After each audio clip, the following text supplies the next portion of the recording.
some questions and general discussion. So, Barnaby, you got to. Cool. So obviously, yeah, since it's a smaller group, I'm thinking I'm going to keep the talk a little bit shorter. Hopefully, we'll just prompt more feedback from people and a bit of a discussion, actually. But yes, to begin with them. So obviously, it's become quite obvious that we're suffering increasing numbers of ecological and also agricultural problems as well in our society. We're facing global warming, which of course has a massive impact on various ecological systems, whether that be rising sea levels and flooding, or just in more extreme weather systems, for example. We're also seeing problems with, like, for example, distribution of food. So yeah, there's quite a lot of problems arising from our current system. Now, is this a consequence, of course, of overpopulation? Is this just the inevitable result of any economic growth? You know, if you want economic growth to scale, you should have to be prepared to accept that it causes these problems. Or is it even a matter of just human nature itself, which is just, you know, dangerous to nature and will destroy it in the end? So obviously, as Marxists and socialists, we want to argue that it has a very specific cause, and it's actually a historical cause. And that cause is not the inevitable character of human society, which is somehow always intrinsically destructive. Rather, it's a function of capitalist society. Now, not to say capitalist society intentionally, but due to the logic of the capitalist system itself. It's a capitalist society that produces these ecological problems. And what I want to argue is that only a social society can resolve these ecological problems. But to understand that, we need to obviously investigate the logic of capitalism. What drives a capitalist system? What is distinctive about a capitalist system? And then from this, we can learn why this distinctive logic causes these ecological problems. So, the logic of capitalism in short. A firm or a company must not only produce a good that is needed by our society, you know, something that's actually wanted. I mean, there has to be necessity, just meaning it has to be desired in some way by a mass of people. So not only does it have to produce a good that is needed or wanted by human society, but it also needs to produce that good but in such a way when it sells that good, it makes a profit. So profit ends up mediating our relationship to the goods we need. Minimally, if something's going to get produced, it has to be produced in such a way it's going to make profit. Now, profit itself, you know, just accumulation of money itself, doesn't immediately satisfy your needs. It's in fact kind of worthless in of itself. Its value is derived insofar as it can buy you stuff, and its value is derived insofar as it can buy you stuff and give you control over the sort of productive powers of society. So its only benefits really are kind of a sort of social one, basically. Now, obviously, a firm doesn't just exist in isolation, of course. It exists in competition with other firms. And this is very important because a firm might produce something, it takes some time to produce something, and that sets a certain value or price for that commodity, of course. But if another firm comes along, produces it more efficiently and cheaply, for example, that firm can afford to undercut its competition. The possibility of that means that all capitalists have to be prepared to invest more in the productive process in order to remain at the cutting edge of the production of commodities, or else through some other means try and uphold competition. But usually capitalism is not always, a capitalist is not always in such a position. So this means that capitalists are compelled to constantly invest more and more into the production process through new machines, the expansion of their industry and such, and of course this requires more and more profit to do that each time because it costs more and more to be more productive, to be a bigger firm. The rate of profit must be higher and higher in each period of production, generally. Also, as an aside, not only must capitalists increase their productive powers through increasing investment, but also they need to get their goods onto the market as fast as possible, basically, so they're not, again, beaten by competition, which again has its own effects, which we'll see in relation to agriculture. So again, I want to stress, this is not a function of the whim of capitalists per se. And it's not like, again, as we'll see, it's a function of capitalist maliciousness, stupidity, or generosity or benevolence. Those obviously play a role, and they can, you know, affect what a capitalist does. But it's more that in order for a capitalist to remain in the position he's in, to remain in the position of being relatively wealthy, having a sufficient control of his society and directing it in some way, he is compelled to do this. If he's a bad capitalist, he's not competitive, he will go out of business. If he goes out of business, he'll lose everything. So obviously there's a strong coercive incentive for the capitalist to keep expanding industry. But of course there are positive incentives. As I mentioned, profit does, you know, give you a lot of money to buy goods, but not only a lot of money to buy goods, but a lot of money to have an effect on society, shape it in the way you want to, shape it in the way you think is correct. So given this, what impact does this have on the environment? What are the sort of phenomena we can identify in their relation to capitalism? So one of the big ones, of course, is global warming. So it's been well established, of course, that there's been increased in the global temperature of the planet overall as a function of the rapid expansion of human industrial activity, which is dependent upon fossil fuels. Fossil fuels being the primary thing of importance here because they emit more carbon dioxide into the atmosphere, basically, which causes the greenhouse gas effect. You might argue, is this not a problem for any society which needs to produce things on the scale required to meet the needs of people in our society? Would not a socialist society not need all this power from fossil fuels in order to run the factories, run the cars, etc., etc., etc.? Yes, a socialist society would need this power, but does this power need to come from fossil fuels? Arguably not. Now, of course, what I'm referring to here, for example, is renewable energy sources or cleaner energy sources. Now, we might think actually we're quite sceptical about these things. Surely, if they were an effective replacement for fossil fuels, why aren't we utilising them? Why isn't the capitalist society utilising them? Why do we rely on fossil fuels? Surely it's of necessity. I'd argue it's not anything to do with the renewable sources themselves, or not fully anyways. Much more it's a function of the society, the particular society we live in. Again, a capitalist system. It makes no sense from the capitalist perspective to utilise renewable energy, for example, for a variety of reasons.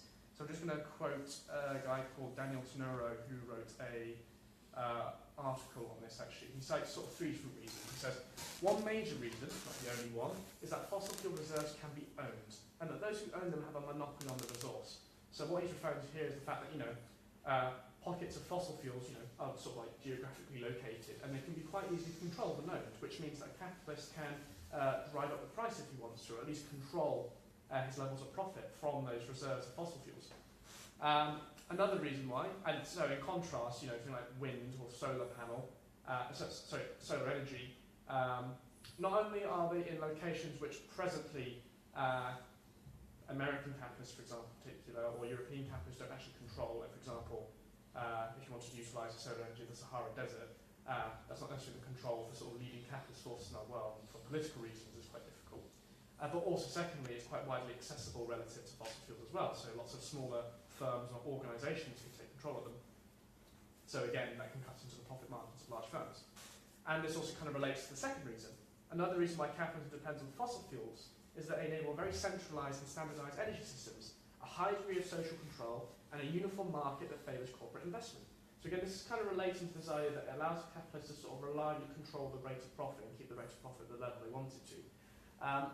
When everyone's on fossil fuels, you don't need to worry about anyone else kind of cheating your system anyway. You can keep everyone on fossil fuels. You can cut them off from fossil fuels. You can set the terms by which they use those fossil fuels.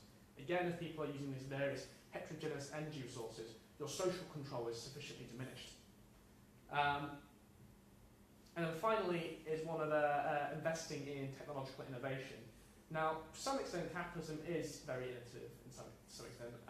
It will invest in technologies and research in order to make the production process more efficient.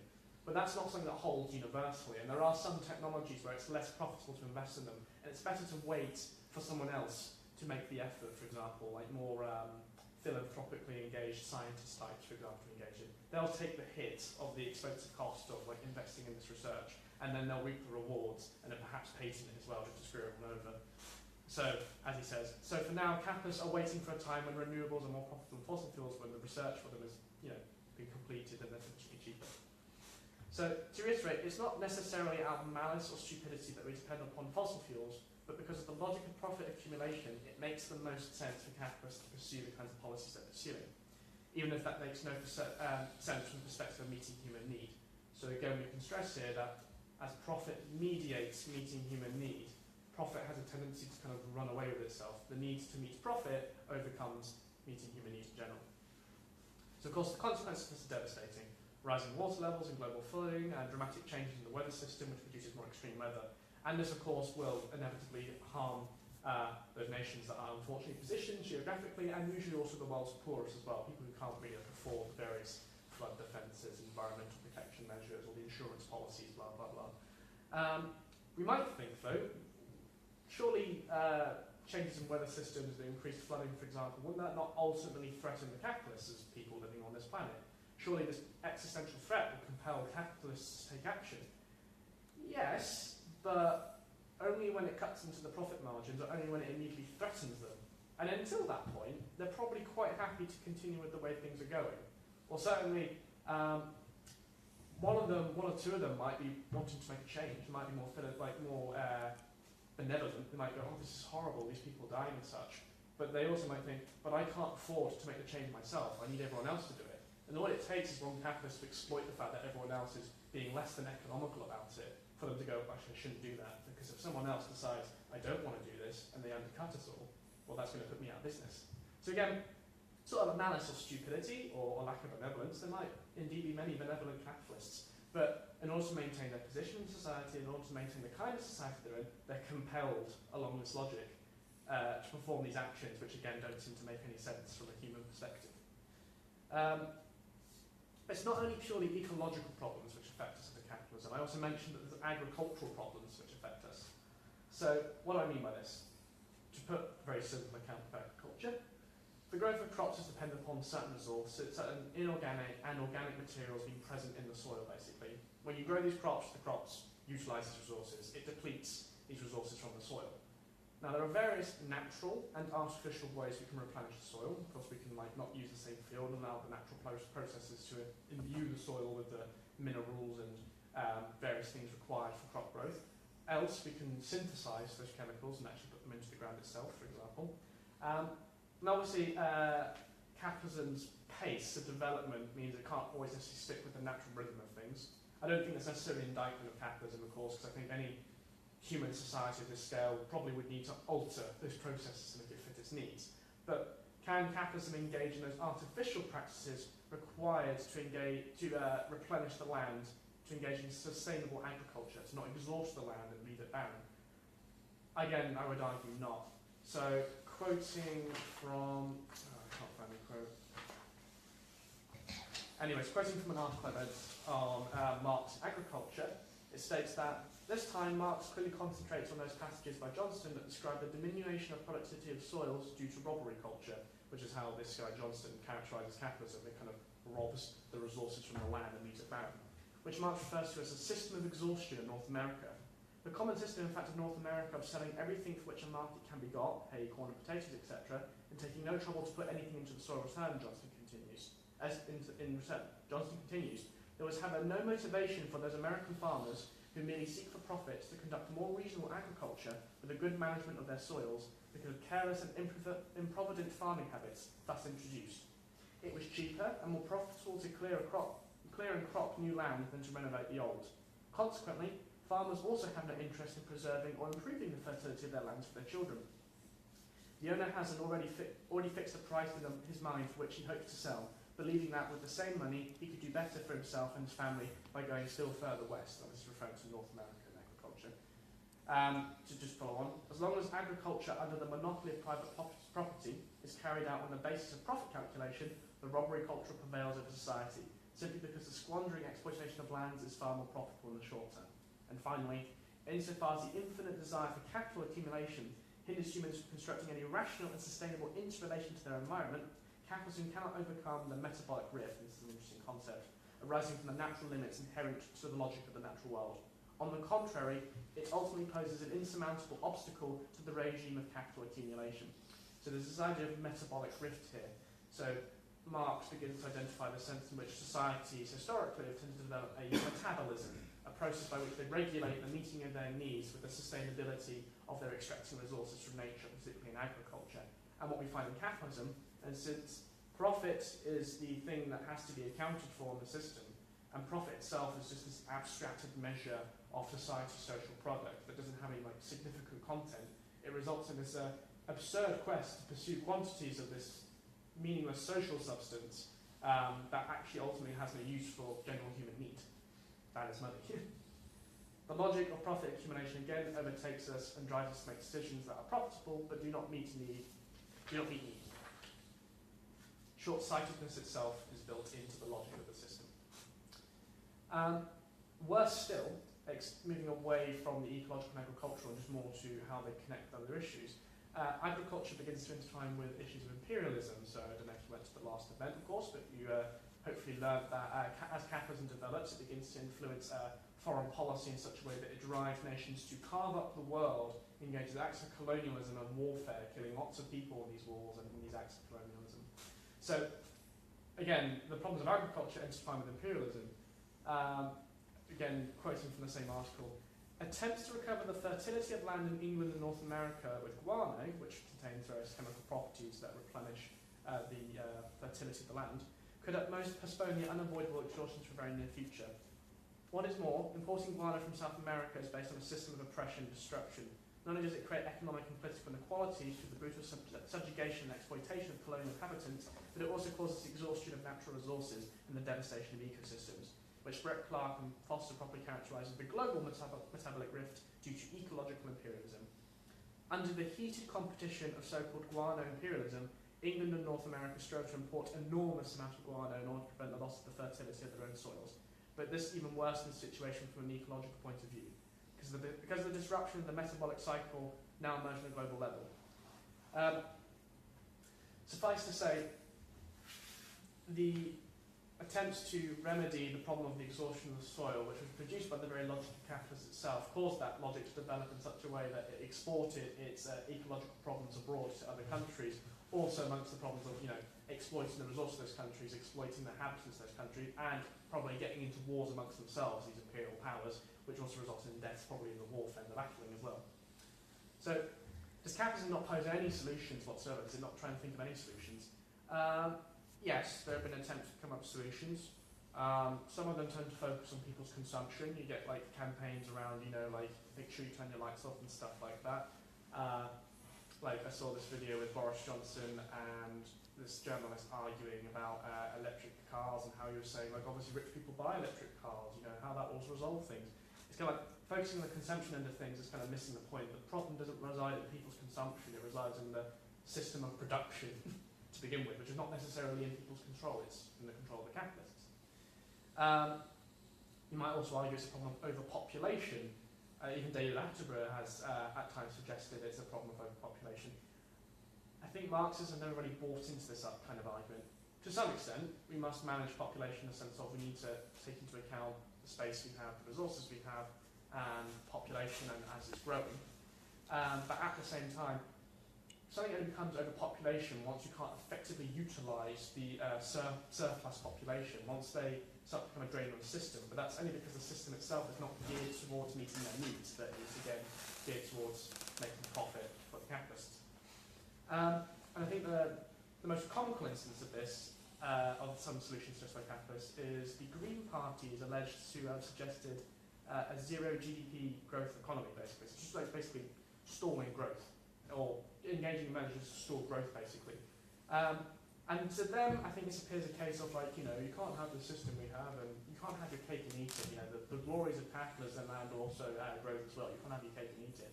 But so whilst this is just kind of an admission that the capitalist system can no longer develop without either severe environmental damage and also, even as the Green Party notes, increasing immiseration through inequality. So how does socialism resolve this problem? We can see a large part of the problem is driven by the fact that profit is the middleman between us and our needs. And profit arises in a system where private producers compete for a greater share of the market. So as socialists, we advocate the abolition of the private ownership of the means of production and instead propose the common ownership of the means of production. This means, of course, that production will be rationally planned according to need, as everyone has common ownership in the means of production, everyone has a stake in the productive resources of society being utilised to meet our needs in general. We will not produce things for the sake of profit, which serves the position of privileged few, or produce to meet the needs of those in our society. And further, since these means of production are commonly owned, they'll be democratically accounted for. The wealth of society's productive power will be directed by the needs of the mass of people directly, as opposed to trying to vote with your wallets, which of course you only got a limited amount of power to do. Abuses of that productive power will be democratically accountable to the rank and file of our society, which also means that environmental damage that impacts local communities, like for example flooding, will result in said communities, of course, taking the people above them to account insofar as they're democratically accountable. Your policies are resulting in increased flooding, we don't want you, we'll vote you out and rotate you for someone who actually meets our needs. So we can have our cake and eat it, despite what the Greens say. We can have growth, we can meet people's needs, but that does require, of course, that we're able to democratically control and rationally plan the growth and development of our society, which means, of course, that we can't be in a position where these immense productive powers of our society are in the hands of a few whose primary concern is the accumulation of an abstract measure of worth, that is profit. So, yeah, that's what I'm saying. So should we end the recording here as well? Okay. Discussion?